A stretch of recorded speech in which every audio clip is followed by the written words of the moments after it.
Everybody, welcome to your Premier League reactions to week 30 of the Premier League. I am not happy, but let's get into these reactions. Burnley nil, Bournemouth nil. This was so boring.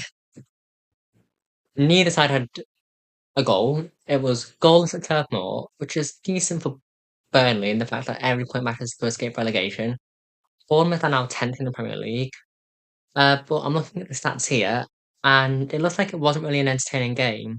There were in a total of 36 shots, but only 4 of those were on target. So, pretty much a boring game at Turf Moor, and I'm honestly so disappointed with the Premier League this week, and it was so boring, but it ends Burnley nil, Bournemouth nil at Turf Moor. Sunderland nil, Brighton 1. Again, these 3 p.m. kickoffs. 1 goal in 2 matches. Minter in the 58th minute is what settled another win for Brighton, and another loss for Sunderland at the Stadium of Light. They went invincible there before Liverpool travelled there, but it ended 1-0 to Brighton at the Stadium of Light, and it's just disappointing for Sunderland because they had a brilliant start, but Brighton managed to pick up a goal and held on, so it ends Sunderland nil, Brighton 1 at the Stadium of Light. Chelsea nil, Newcastle 1. An 8th minute Anthony Gordon goal is all it took to get a win at Stamford Bridge. 2 goals in three matches is not great for the supposed best league in the world. They were exposed in the Champions League.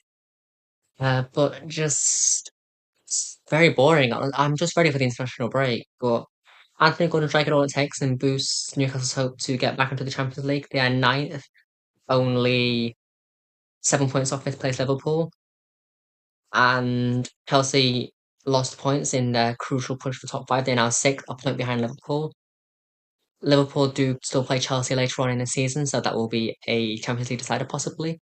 But this ended Chelsea nil, Newcastle 1, Stamford Bridge. Arsenal 2, Everton nil. This is the only prediction I got correct this week, unless the Brentford Wolves game ends 1-1, but I'm making this before the Monday night game, so I'm not going to include it in this video, but you will see my reaction to it in the prediction week. It took 89 minutes for Arsenal to break down Everton. Mitch Gilchrist got a goal in the 87th minute, and then Max Dalman sealed the goal in the 97th minute with an empty net because Pickford went up for a corner. So congratulations, Max Dalman. You were literally in school this week, about to do your GCSEs, and you're scoring for Arsenal. So, well done, Dalman, and hopefully Rio and Gamama can do the same thing for Liverpool. But since Arsenal 2, Everton nil, the Emirates Stadium. West Ham 1, Manchester City 1. Well, Arsenal have won the title, and I'm not happy about it. Bernardo Silva got a goal in the 31st minute before Mavropanos got an equaliser 4 minutes later. And Manchester City couldn't go on to get a winner, a late winner, or any winner of any kind. It's a great point for West Ham in their fight against relegation, and bear in mind Nottingham Forest are now in 18th. So West Ham have managed to climb their way out of the relegation zone. No, they haven't, never mind. Well, last time I checked, they managed to climb themselves out of the relegation zone. West Ham are only in the relegation zone by 4 goals. So not great for West Ham, but I'm sure they can pull it back. And absolutely awful for Manchester City because they've just given the title to Arsenal. 2 draws against Nottingham Forest and West Ham, and it ends West Ham 1, Manchester City 1 at the London Stadium. Crystal Palace nil, Leeds nil. A red card on the brink of half time for Goodmanson, and both Daniel Farke and Oliver Glasner being booked, which is just brilliant. But again, 4-0 at Selhurst, 4-0 in London.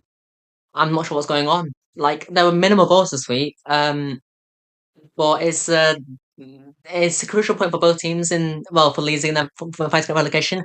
For Crystal Palace to get back into Europe, but this ends Crystal Palace nil, Leeds nil at Selhurst Park. Manchester United 3, Aston Villa 1. This is the only game this weekend to have more than 3 goals in it. No, more than 2 goals actually. Casemiro in the 53rd minute, Barker equalised in the 64th minute. Cunha got a goal in the 71st minute to give Man United the lead. And 10 minutes later, Šeško killed the game dead. I'm not happy. Say this, I'm not happy. Man United are now 6 points off Champions League. 6 points clear of Champions League, sorry. Aston Villa, they just lost Champions League, I can guarantee you. They still have to go to Anfield. Um, I think no, they don't. Aston Villa's rest of the season is Lille in second leg, which they are already leading 1-0. Um, West Ham taking a trip to City Ground, hosting Sunderland, Craven Cottage, Spurs, Turf Moor, Liverpool, and then a trip to the Etihad on the final day of the season. So I reckon they've lost the Champions League spot now. Manchester United pretty much sealed their place in the Champions League for next season. But well, the Manchester United, I'm not happy about it, but you will crash and burn soon. When you get your new manager in the summer, he'll be just like Ruben Amorim and Erik ten Hag. Man United 3, Aston Villa 1 at Old Trafford. Nottingham Forest 0, Fulham 0. Honestly, I just want to say one word. Boring. Crucial for Nottingham Forest to get out of the relegation zone. Crucial for Fulham to get towards that top 10 finish if they're not already in it. Can't be bothered to look. But it ends 0-0 at the City Ground, and I am fuming.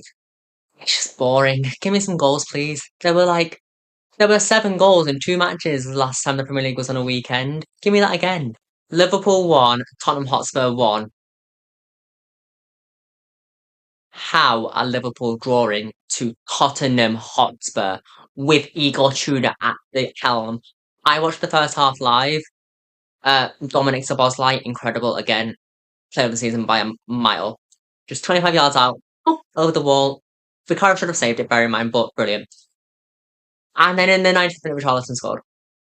I didn't see that because I only watched the first half. I refuse to watch match of the day. Uh, Liverpool need to regain that momentum to when they host Galatasaray in the second leg, where they are 1-0 down tomorrow. And Spurs need to have a miracle to pull through back against Atletico Madrid. But I don't know. I don't know what's going on with Liverpool. I'm not sure what to do with Arne Slot either, but